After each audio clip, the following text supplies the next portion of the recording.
Oi, pessoal, eu sou a Márcia Altenfelder, sou presidente da Comissão Resgate da História e Memória do CCV, que é um sonho antigo, coletivo, de sócios que quiseram deixar esse legado para as gerações futuras.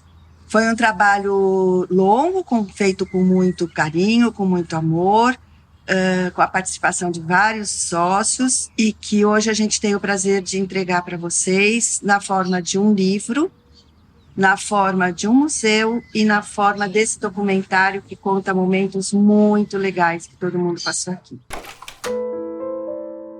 Falar do CCV é falar de pessoas, vidas, famílias inteiras que lutaram e colaboraram com a construção da história desse clube. Pessoas que nos marcaram, se amaram e ainda nos marcam no coração. Pessoas de hoje e pessoas de ontem. Pessoas especiais, batalhadoras que se tornaram lendas e que nunca serão esquecidas. Pessoas que se tornaram mães, avós, bisavós, que fizeram diferença na vida de outras pessoas que ainda vivem por aqui. Falar do clube é falar de alegrias, boas lembranças, da beleza da vida e do crescimento da paixão. É falar de festas, das grandes realizações, das alegres fantasias. É falar de gente amiga, do trabalho duro e de sonhos realizados, das amizades sinceras, de diversão e companheirismo. É falar de lutas e de vitórias. É sobre sorrisos largos e verdadeira união. Esse filme é sobre nós, nossas famílias, nossos tempos modernos. Bem-vindos à nossa história. Clube de Campo Valinhos. Quantas recordações, momentos inesquecíveis para relembrar e eternizar para as futuras gerações. Eu vim, se me lembro bem, em fevereiro de 56, meu pai quis conhecer o clube aqui, que um primo nosso tinha falado que tinha um Dr. Paulo Ribeiro de Lourenço, tinha uma fazenda aqui, e que ele estava querendo fazer em Títulos. E esse meu primo trabalhava, na época, em clube de campo. Aí conversou, falei, pai, vai que vamos fazer lá? Não, vamos. Como bom italiano, ele gostava de ver terra, tá? Ele falou, eles só têm um ônibus que sai da Praça das Bandeiras, e eles lotam esse ônibus, colocam as pessoas, levam até o clube para conhecer e fazem um churrasco lá. Vamos sim, filho, vamos tal, não sei o quê. Então, viemos conhecer aqui. Tudo era terra, era mato. Para a gente vir para cá, quando chovia, não chegava. Às vezes, quando meu pai não podia nos trazer, a gente vinha de trem. Saía de São Paulo, lá Estação da Luz, descia em Valinhos, mas antes combinava com táxi para nos trazer para cá, se não estivesse chovendo, senão não tinha jeito. E meu pai acabou comprando um Jeep para poder chegar aqui com qualquer tempo, porque efetivamente tinha alguns lugares que não tinha jeito de subir. E lá pelos anos de 56, 57, nós passamos a frequentar aqui o Hotel São Bento. Então, foi assim que nós começamos a frequentar o clube. Então, esse clube começa em 1955. Antes disso, em 1952, o Dr. Paulo de Lorenzi compra essas terras que eram improdutivas. A tal da família Gasparian, que era dona dessa terra toda, tinha gado, tinha café, mas a terra cansada, deteriorada, o gado não tinha o que comer, eles foram vendendo tudo e ninguém se interessava pela fazenda, somente esse Paulo de Lorenzi vislumbrou lucro comprando a terra e loteando para vender. Comprou por 5.010.000 cruzeiros. Em 55 ele funda o clube, em São Paulo, lá no Álvares Penteado. Nessa Álvares Penteado eles fundam o clube de campo em 55. Ele se põe como presidente e assim ele fica por 5 anos ou 6 anos. De 55 até 60, 61, ele reiteradamente era presidente. Por quê? Porque ele tinha preocupação de obter o lucro. Aí ele deu por contente e entregou a diretoria nas mãos de quem o clube escolhesse. E o clube escolhe o Jaime Silva porque ele já era presidente do Guarani, aqui de Campinas. Bom, aí o tempo foi passando. Aí quando foi um ano que eu vim aqui para dar uma olhada nos terrenos e não sei o quê, aí eu falei com o Enzo Ferrari, italiano. Aí falando, eu falo italiano, né? Comecei a falar italiano. Ele falou, eu estou vendendo esse terreno aqui, que eu comprei para o meu sogro para fazer a casa. Aí descendo, ele chegou e falou assim, aqui mora meu cunhado. Eu falei, como você chama? Ele falou, Pedro Tipolaro. Eu falei, não é possível. Aí vamos lá. Eu falei, eu conheço ele. Quando eu entrei, ele falou, mas que cazzo está fazendo aqui? Porque ele fala bem italiano também, né? O que vem? Ele é meu cunhado. Aí ele chegou e falou para mim, e que coisa, que coincidência, tal. Descemos. Quando eu estou descendo, eu olho assim e falo, professor Basílio, era o Euler, era nosso professor de jurídica comercial. Eu olhei assim e falei, ele falou, o que está fazendo aqui? O alemão também, ele falava. Aí eu falei, professor Basílio, aqui eu não sou professor Basílio, aqui sou eu, doutor Euler. Ai, meu Deus, o professor Basílio é uma figura muito importante, principalmente para mim, né? Foi uma pessoa muito austera, assim, gostar de ver as coisas, brigou muito aqui no clube, tinha gente que não gostava dele por causa que ele queria exigir das coisas certas. E aí foi encontrando gente que eu falei, como é a vida, né? E ficamos assim, ele falou, Você é sócio, senhor? Você vai ajudar a eu formar o novo Estatuto de 1970. E aí começamos a trabalhar. Ele foi o primeiro, quando montou a secretaria, a primeira reunião, então ele foi o primeiro Presidente do Conselho. presidente do conselho. Foi ele, inclusive, que sugeriu que eu ficasse presidente, porque eu era vice do Aldo, e o Aldo também, o último ano de vida do Aldo, praticamente eu cuidava. O Aldo morreu com 42 anos. Isso. Entendeu? Ele morreu. Aí, então, eu tive sempre o apoio do Dr. Euler. Ele foi presidente do conselho junto com o Dr. Rubens Braga.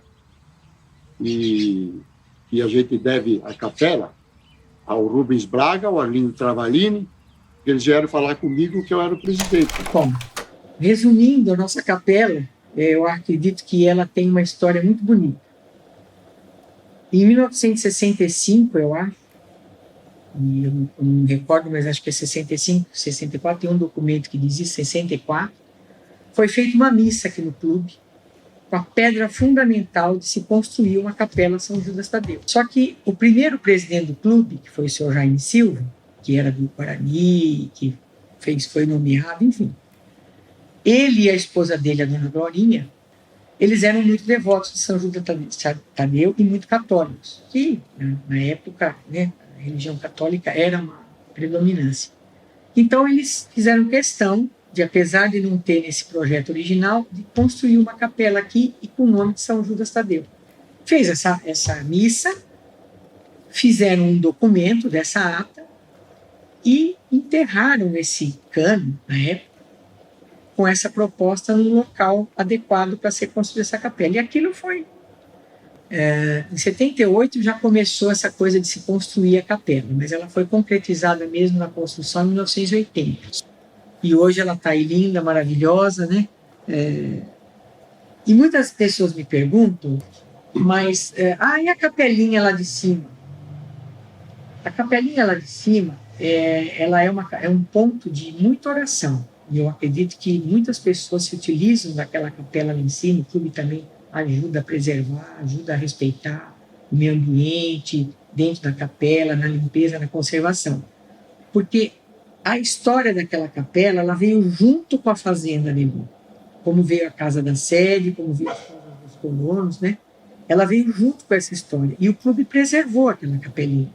Porque a história diz que aquele pedaço lá de cima, né? Ele era a senzala dos escravos. Então, os próprios escravos construíram aquela capelinha para fazer seus rituais, suas orações, né? Suas crenças. E foi preservada. Então, ela existe até hoje. Ela veio para a fazenda e a de baixo, lá do lago, foi construída por uma vontade da própria sociedade, do primeiro presidente, documentada e tal. Então, essas são as histórias que eu posso contar das duas capelas.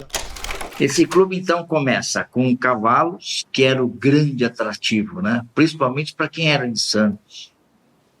2 lagos, a piscina, que já existia no tempo de fazenda. Campo de futebol, quadra de tênis, mesa de ping-pong e cancha de bocha, onde é o Tamborel hoje. Era a cancha de bocha. Vir para cá era uma epopeia, porque ninguém tinha automóvel. Então, vou te mostrar fotos da época, onde dá para ver uma das primeiras casas do clube de campo, que é a casa do presidente, o primeiro presidente eleito, que é o Jaime Silva. A minha mãe em cima do Pombinho, que era um dos cavalos da fazenda. O Lago 2, que é dos apartamentos, essa casinha tinha barco, a gente andava de barco nesse lago. A casa da Dona Baby, e ao fundo se vê a casa do xerife. Trampolim da piscina. Aqui dá para ver na foto o Roque Eu, meu irmão, Magá, Mamé, o Tinho e a minha mãe. Aqui já tem uma construção, viria a ser o bar da piscina no futuro, né? Aqui um piquete em frente o que é hoje o restaurante, hoje é o estacionamento dos automóveis.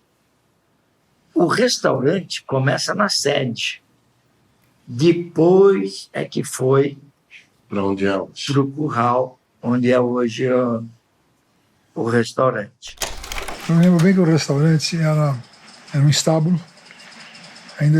Quando eu peguei, o estábulo ainda estava como estábulo. Não havia vaca, mas tinha aquelas guias com aquelas argolas para prender vaca, tinha a enfermaria e tal. E no canto ali, depois do restaurante, naquele canto onde no estacionamento ali, tinha as cocheiras, se não me engano, 4 ou 5. O único cavalo estabulado era o Faveiro do Verdun, que era um manga larga, alazão, frente aberta, bonito cavalo, do Paulo de Lorenzo. Mas o primor do clube começou com os cavalos. Aí é que todo mundo começou a se interessar. Eu tinha, na época, 4 cavalos, né, Ju? Tinha um para você, um para mim, um pro Ademir, né, meu irmão, e outro pro meu filho. Depois ficou para a filha. O Gedival, que é o pai da minha nora, nós saímos no cavalo, junto. Outra pessoa que não pode ser esquecida, eu vou começar a chorar, que não podemos esquecer, chama-se Alcide Lima Franklin. Esse é o esteio do clube de campo para mim, porque ele que puxou, ele era cearense, pai do Guache, ele que puxava o negócio dos cavalos. Agora me veio à cabeça que eu tenho 85 anos, né? Nunca podemos esquecer, ele falava, isso aqui não é um clube de campo, isso aqui é uma família. E era mesmo. Ele, um sábado, 3 horas da tarde, depois do almoço, deu aquela soneca dele, chamou a gente, falou, vamos dar uma volta. E a gente veio bater aqui, mal sabendo que São Paulo Valinhos com Anhanguera era uma pista única, não era 1h10, 1h30, não. Nós chegamos aqui, já era perto, já estava entardecendo. Nós estamos lá na portaria, o papai disse que estava interessado em conhecer, estava desesperado para vender, na hora já deixaram. Já. E nós, na descida das Casuarinas, quando a gente estava no fim da descida, quando é o estacionamento do restaurante, ele viu um aglomerado de cavalos cercado, falou, eu acho que é por aqui mesmo. Aí ele já foi apaixonado para ir ver os cavalos. Aí a gente foi todo mundo junto, ele já fez uma conversa lá com esse mestre Pedro, já escolheu lá um cavalo, arrumou uma cela lá daqui do clube mesmo, foi dar uma volta e depois foi conversar com o corretor, que era vizinho nosso de escritório lá em São Paulo. Nessa mesma semana ele comprou um título. Meu pai, assim, fanático por cavalos, né? Ele teve cavalo a vida inteira. E quando veio para cá, a paixão dele foi isso, né? Que aqui era uma antiga fazenda de gado, tinha muito cavalo e tal. E sempre teve 4 ou 5 animais. Um deles é muito, muito conhecido aqui no clube, que era o King, né? Muita gente que conhece o King. Cavalo muito aceso, né? Meu pai se encantou pelo King e trouxe o King para cá. Eu acho que o King é uma referência aí que antigos colegas que nem o Carmine, por exemplo, o Roque, que o próprio Dirceu, Ninho, que são pessoas que a gente conhece bem, né? Daquela época, daquela geração, são pessoas que vão se lembrar bem do King aí, né? Mas meu pai era apaixonado por cavalo. Posteriormente, a cocheira mudou para onde aquele lado ali onde são os apartamentinhos e a Capela. Já existiam os apartamentinhos, onde era a capela, mas era mais para cá, e depois para onde ficou o centro ambiental. Já em 75, 76, se eu não me engano, foi para onde é hoje o centro ambiental. Porque aquele pedacinho ali, como meu pai tinha os cavalos dele e não queria que se misturasse com os cavalos do clube, Ele pegou um pedaço daquele, umas ruínas antigas de paredes de pedra que tem lá onde é hoje o centro ambiental, e os cavalos dele ficavam lá estabulados a semana toda, e quem tomava conta é uma pessoa daqui que chamava-se Lazinho. E o Lazinho que era o cocheiro dele, mas os cavalos dele ficavam separados. E assim foi. Depois de 80 que foi iniciada a construção do picadeiro. A partir do momento que o picadeiro surgiu, foi que o centro hípico começou a se desenvolver mesmo. Porque o que eu sempre acreditei, e realmente a história mostrou, é que o centro hípico se desenvolveu com um esporte. A gente praticava muito hipismo rural no começo. Antes do enduro, era o hipismo rural. Né? E aquele projeto de fazer as baias, acho que foram três módulos que fizeram, e aí já tinha uma estrutura diferente, que era para vender, ou um comodato para a pessoa ficar pagando durante X tempo, e depois ele doava para o clube. E isso está funcionando até hoje. A gente treinava aqui, fazia o hipismo rural, e viajava também, fazia provas em outros lugares. Né? Tinham sempre provas, pelo estado de São Paulo, aí era bem bacana. E aí começou a crescer, agora faz o 3º módulo, né? Isso lá por começo de 90, muito em função do esporte. E aí apareceu aqui uma prova de enduro equestre, que foi uma coisa meio assim, um circuito de fomento. Os caras vieram aqui, organizaram uma prova, eu participei da prova e tirei em 2º lugar na primeira prova que eu tinha feito de enduro. E isso reforçou muito, né? E a gente teve realmente uma equipe de enduro equestre muito estruturada, né? Muito importante. E fizemos sempre passeios pela região aqui também, Pedreira, Souza, Joaquim Egídio, né? Foram passeios que a gente fez também pela região, próprio entorno aqui nas fazendas de Valinhos, né? Itatiba. O Brasil chegou aí com os homens. A gente ia para Itatiba, almoçar no rodízio de carne lá, verdade. Depois dormia embaixo das árvores ali, depois voltava pro clube. Passava o dia. Não, a cavalo. Eu lembro dessa churrascaria era tudo Itatiba, terra. Tudo terra. Eu tinha até lá, aí almoçava, tirava a sela dos cavalos, depois deitava na sela, dormia embaixo das árvores, depois selava o cavalo de novo e voltava pro clube. Enfim, realmente é um privilégio a gente poder estar a cavalo na região e poder encontrar os amigos e fazer essa programação. Aqui é uma delícia cavalgar em noites de lua cheia. O clube tem várias trilhas, né? E a gente também é vizinho de fazendas e pode cavalgar nas fazendas, né? Enfim, então é isso. Recomendo. Mas nem só de cavalos vivia o esporte do clube. Tem a bocha, o futebol, tênis, beach tênis e, claro, o tamborel. E no tamborel, uma quadra Herman Quintas, mas tem uma outra que tem o nome do senhor também. Aí o pessoal chegou, começou a frequentar aqui o Watson Valente, grande cara. Ele falou, precisa ter aqui o tamborel, não sei o que e tal. Aí ele conseguiu construir, lá do lado da bocha, a primeira quadra bancando o Herman Quintas, que era pai do Quintas. E pusemos o nome de Herman Quintas. Entende? Aí o que sucedeu? Construí a outra. A outra, eu não lembro, nós demos o nome, se eu não me engano, ele faleceu num acidente aqui na estrada, o Vargas Buzzi. Tá? E ficamos com aquelas duas. Aí, muito bem. Pessoal, mas precisamos ter um lugar aqui para a gente tomar uma bebida, não sei o quê, tal. Aí, eu não lembro se eu construí antes ou depois a outra quadra lá em cima. E eu banquei uma grande parte dela, na época, para fazer. E aí o pessoal me deram o nome, e também eu tenho um troféu aqui, homenagem dos tamborelistas. Está aqui, me deram um troféu. E eu jogava, naquele tempo era menino, eu tinha 64 troféus de fantasia, né, de tamborel. Aí, quando a minha diretoria fez a bocha, nós demos o nome, eu pus a placa nossa e demos o nome de Daniel Rocha. Por quê? O Daniel Rocha, ele era contador do Vicente Mateus. do Corinthians. E ele, de sábado e domingo, ele fazia a contabilidade do clube, de graça. Aí eu falei para ele, depois que ele faleceu, eu falei, vamos fazer uma homenagem para ele.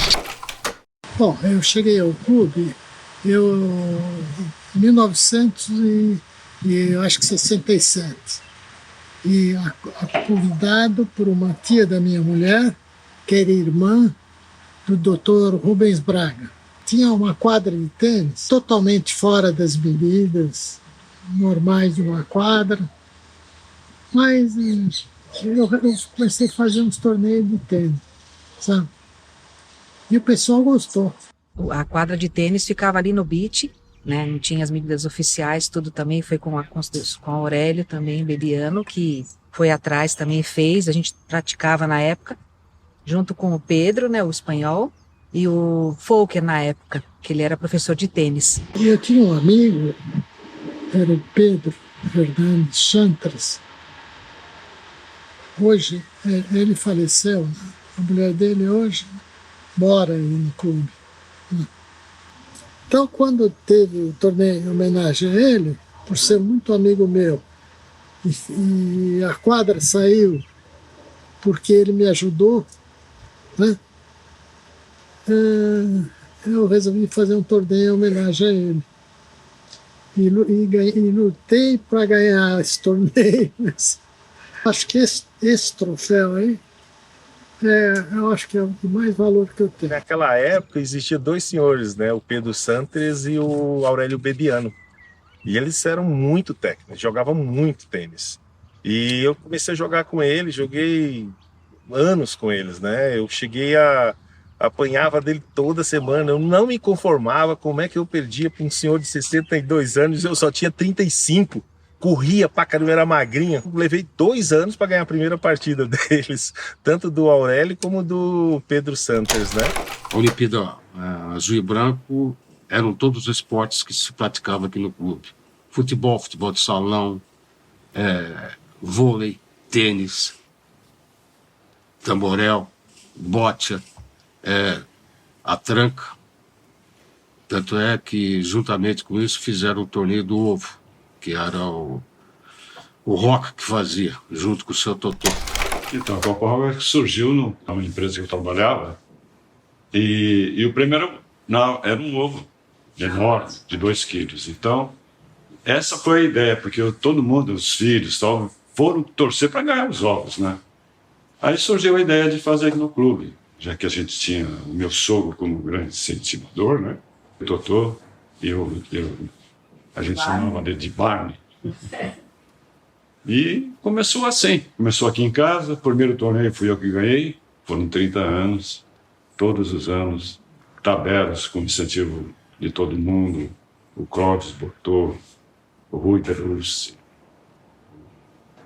Tobias, Dr. Afonso, nós. O Clóvis era profissional, e o Tobias era um jogador assim, tipo Ronaldinho Gaúcho. Ele fazia aquelas puxadas, jogadas mirabolantes. Era muito bom de ver.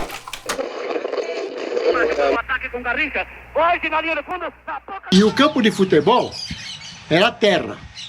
Nós conseguimos ampliar e fazer, graças ao Aldo, que nós fomos conversar com o Dito do Cinco Estrela e pagamos a parte.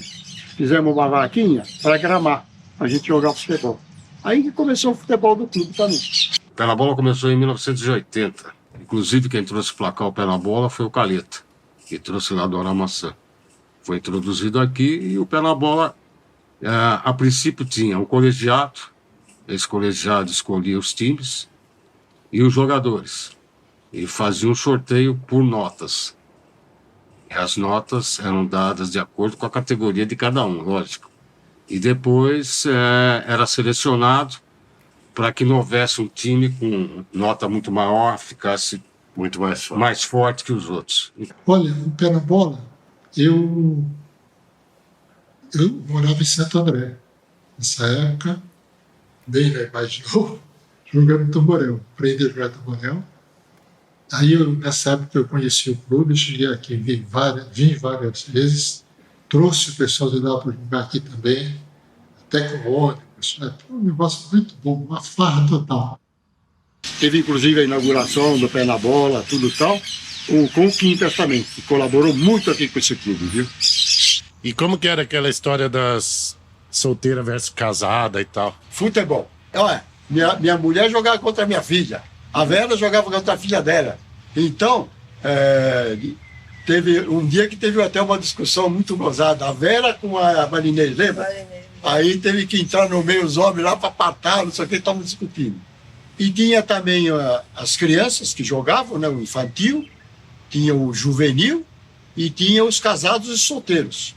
E tinha o Pé na Bola, né? Tinha tudo isso. Fora as festas que a gente fazia e que a gente ia para 25 de março. Fazer as compras para a festa junina.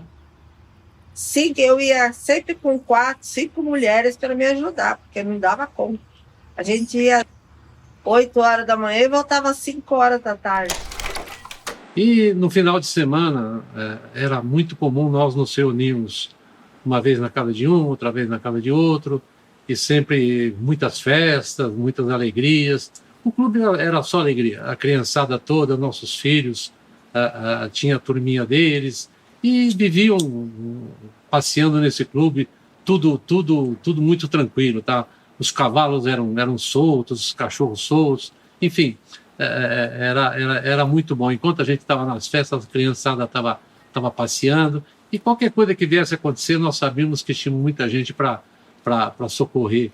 Como a gente socorria o filho dos outros, também socorria os nossos filhos, e assim nós passávamos todos os fins de semana daqui, e era muito difícil não vir para o clube no final de semana. Festas nós tivemos muitas mesmo, mas teve uma festa que me marcou muito, que foi a Ilha da Fantasia, tá? Então ali onde cada um se fantasiava com aquilo que gostaria de um dia ter sido, tá? Então nós tínhamos a Tatu, que era a Glória, minha mulher, tá? Nós tínhamos Mr. Hacker, acho que era o Luigi, né? Que ele era muito alto, a minha mulher era baixinha, então aquilo lembrava bem a Ilha da Fantasia. E aí nós tínhamos alguns amigos que, por exemplo, o Tite, vestido de Al Capone, nós tínhamos o Brasil Geraldo, violonista, nós tínhamos a Flora como bailarina, o Pargas, vestido de Fórmula 1, que ele gostava muito de carro, gostava de correr, a Dircinha de enfermeira, que gostava de enfermeira, eu que me fantasiei de fazendeiro, que nunca consegui, que era um sonho, mas não deu. Tínhamos a Vera do Brasil, que ela queria ser produtora de filmes, então ela dava uma pastinha com CCV Filmes, que ela fazia sempre, né? Como eu sempre gostei muito de fazer filme em Super 8, então eu tinha um Super 8, né? E aí eu sei que os nossos maridos resolveram que eles iam passar a noite, eles iam fazer um piquenique à noite. Só com os homens, a cavalo. Acampamento. Então, mas eles curtiram tanto. Planejaram, foi aquela, né, maravilha. E daí teve o dia que a saída deles ia. Nessa altura eu já estava com a máquina, então eu peguei e comecei a fotografar. Cada um que ia pegar o seu cavalo e como é que eles iam sair. Então, aí o Genivaldi apareceu logo depois, né? Não foi logo de cara. Você filmou a saída. Nós fizemos a saída. Planejamos já que íamos fazer um ataque indígena, né? Elas que tiveram a ideia. E isso mesmo. Exatamente. Como eles iam, como quem vai para Vinhedo, eles iam perto do Mombuca. Sim, está lá perto do Mombuca. Sabe o que nós fizemos? A gente já botou uma roupa de Índia e ficamos esperando eles na estradinha, já que vai que desce para ir para Vinhedo. E na Vista Linda, Então, quando eles chegaram, o primeiro que estava no cavalo, que tinha 5 anos, era o Luque.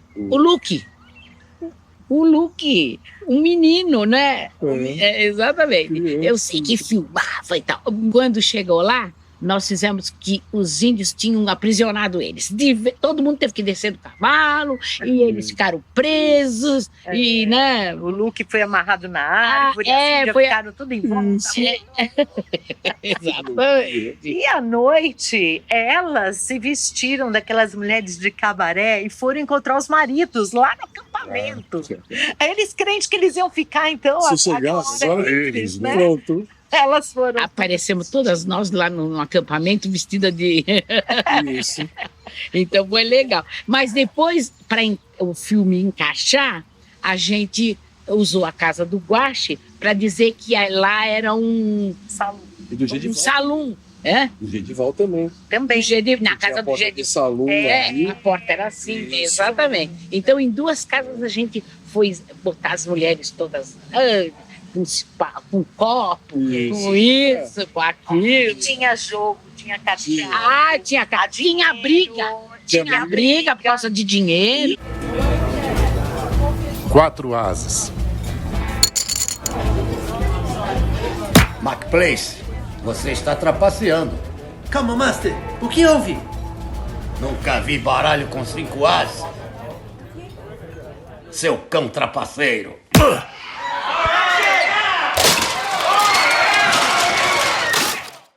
Foram presos aonde? Na capelinha. Na capelinha. Era a prisão. Era a prisão. Virou a prisão. Todos ficaram lá dentro e aí meu pai com uma tora de madeira, né? Abrindo a porta da capelinha.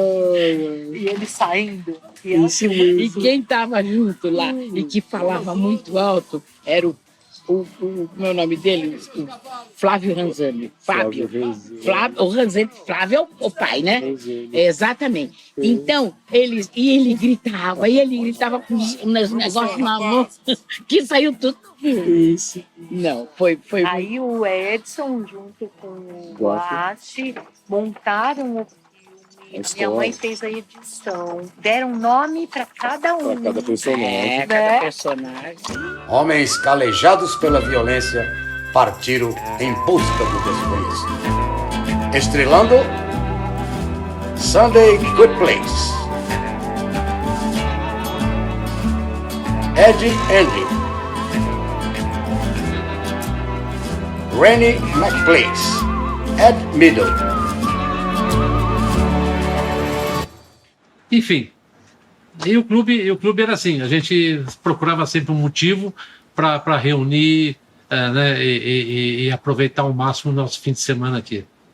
E o carnaval? Como era o carnaval no clube? O carnaval era sensacional, né? Nós tínhamos, havia em princípio uma rixa saudável, tá, entre as famílias, e que o carnaval da fantasia das crianças, nós tínhamos no domingo um desfile do Carnaval das Crianças que era sensacional, todos os pais iam, aquele salão ficava lotado, completamente lotado, apesar de serem poucas pessoas que tinham, como eu falei, mas nos carnavais parece que todo mundo se reunia.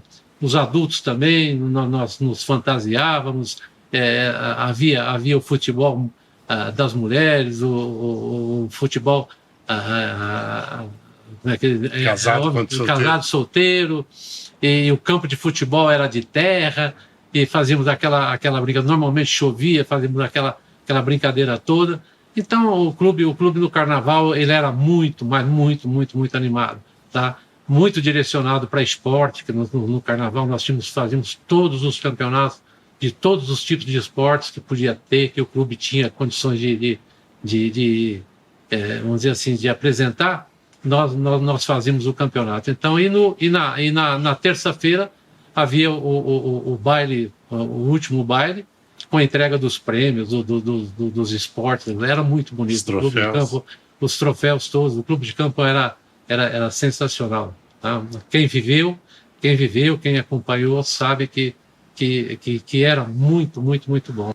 Os carnavais realmente eram uma época em que o clube se preparava até com 1 ou 2 meses antes para que fizesse baile à fantasia, e as fantasias também tinham concorriam a um prêmio. Tinha até jurado, tanto da parte adulta como também das crianças. Uma coisa que eu nunca vou esquecer, é engraçado isso, não? Festas de carnaval, os bailes que tinha. Dos anos 70 e os anos 80, esse clube era um fervo. Tinha várias festas, festa italiana, tinha festa árabe, e acho que o Chakra é que fazia isso, fazia essas festas. A minha vida tem 2 fases, antes e depois do CCV. Primeiro luau no CCV, uma festa tipo Festa do Havaí, com uma decoração que foi de uma felicidade muito grande. Quem não veio, pensa que não veio, infelizmente perdeu a maior festa da história do CCV. Essa festa é para ficar na memória do CCV, para sempre, porque mesmo que alguém faça uma festa parecida, dificilmente vai se encaixar dentro da filosofia, da situação, tudo que o povo participou e da beleza que foi essa festa. Entende? Não dá para descrever. Então, foi uma alegria total. Foi uma alegria total de felicidade. Foi uma noite realmente de felicidade que a gente vai guardar pro resto da vida. Uma que é inesquecível, que todo mundo da época vai lembrar, era do Jericó. Eu não falei agora para você, mas eu vou te contar. O Jericó era uma entidade que aparecia aqui no clube e que o xerife recebia o Jericó e ficava todo encapotado e aparecia nos lugares escuros, somente uma luz vermelha aparecendo, se movendo. E essa é a lembrança maior que eu tinha do clube, que era a maior festa que a gente fazia. Poucos sabiam das histórias, os sócios novos sempre sofriam, né? Então, era uma brincadeira que era feita aqui no clube e passava pelo Jericó. O Jericó era o xerife, uma bela... que não tinha luz, não tinha nada. Você não enxergava um palmo na frente. Então, quando começava a vir as turmas que já eram sócios para passar, por exemplo, umas férias, ia ter gente no clube. Aí eu e o Nelson, nós inventamos o tal do Jericó. Essa estátua aí, segundo a lenda, ou é verdade, ela era a filha do dono da fazenda aqui, que morreu afogada nesse primeiro lago aqui. Ó. Então essa estátua, ela ficava aqui para baixo, ó, na frente da sede.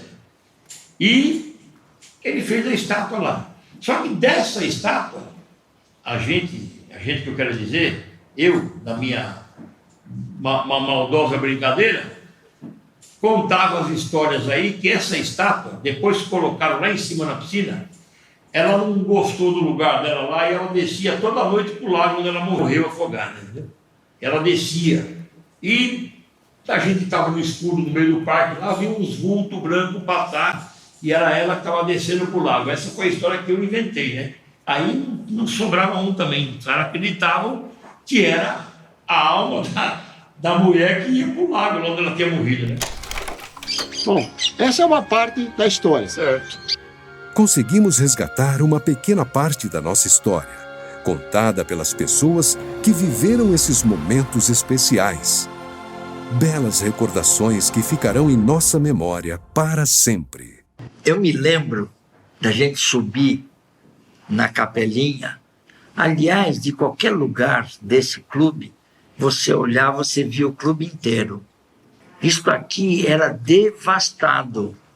Não tinha mais pasto, não tinha mais plantação de nada, era uma fazenda careca. Hoje o clube é uma maravilha, né? Hoje, cada um plantou sua árvore frutífera e isso atraiu pássaros de volta, né? Hoje nós temos fauna e flora invejável. Invejável. O clube é o clube desde sempre. E que a gente mantém essa essência de família, de amor, de respeito.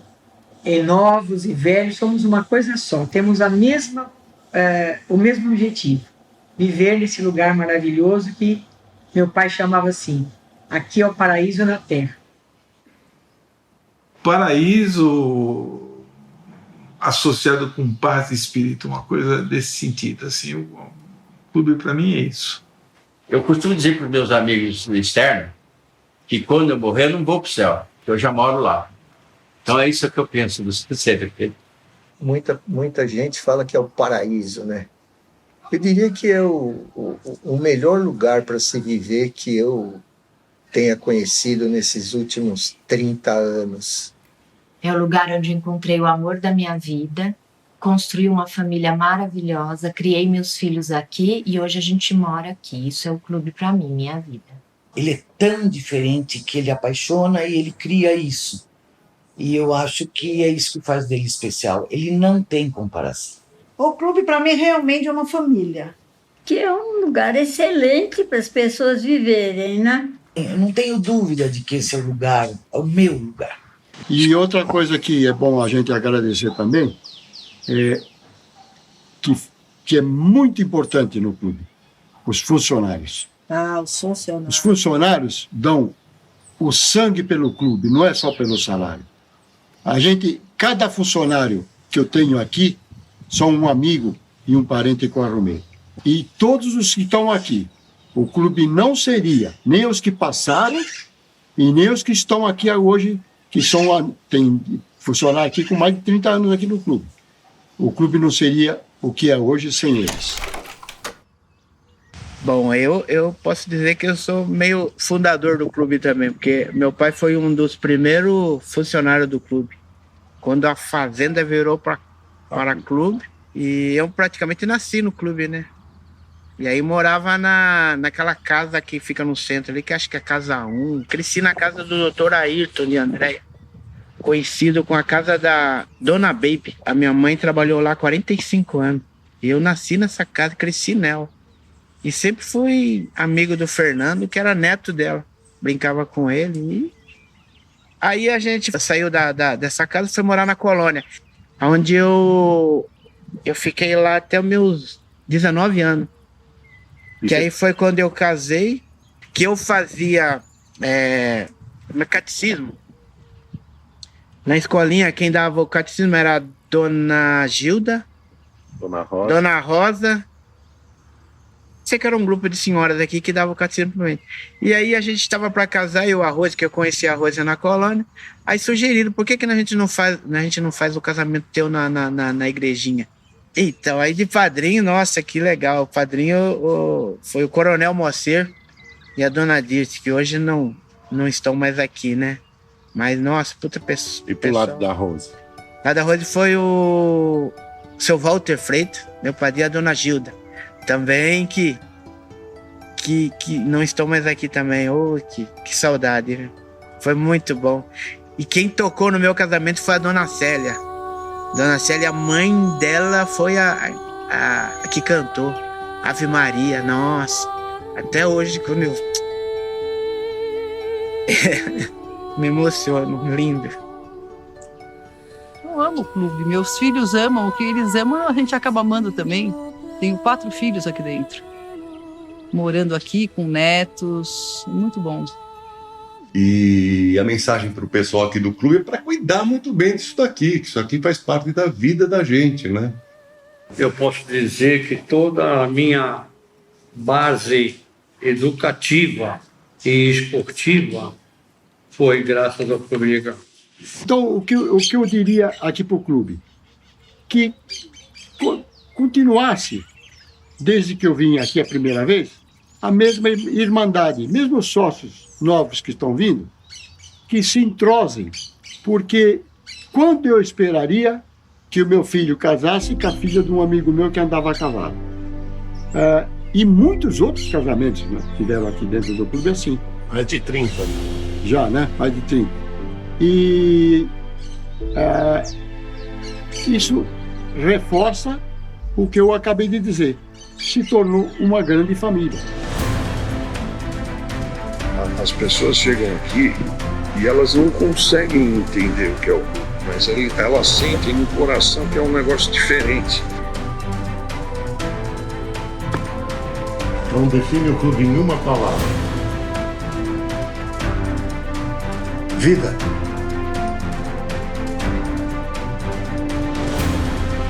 O céu. Maravilhoso, né? Minha vida. Uma palavra. Paraíso. Maravilha. Paz. Um lugar de paz. Legal. Integração. Formidável. Sossego. Paixão. Natureza. Vida.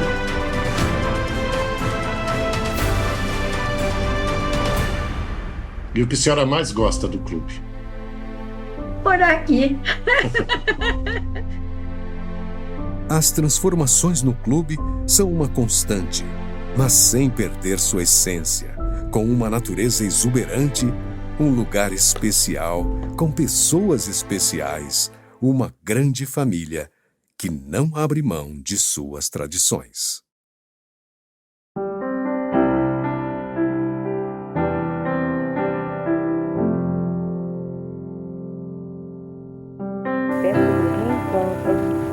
Da turma de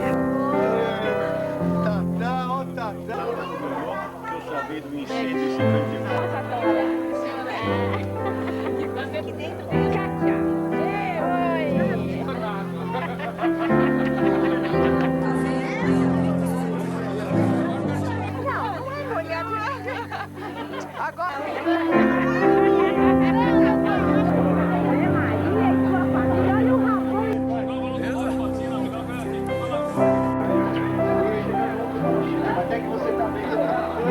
Tudo bem?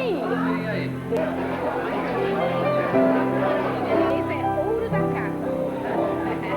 Ele não podia deixar de vir. Ele é seu pai.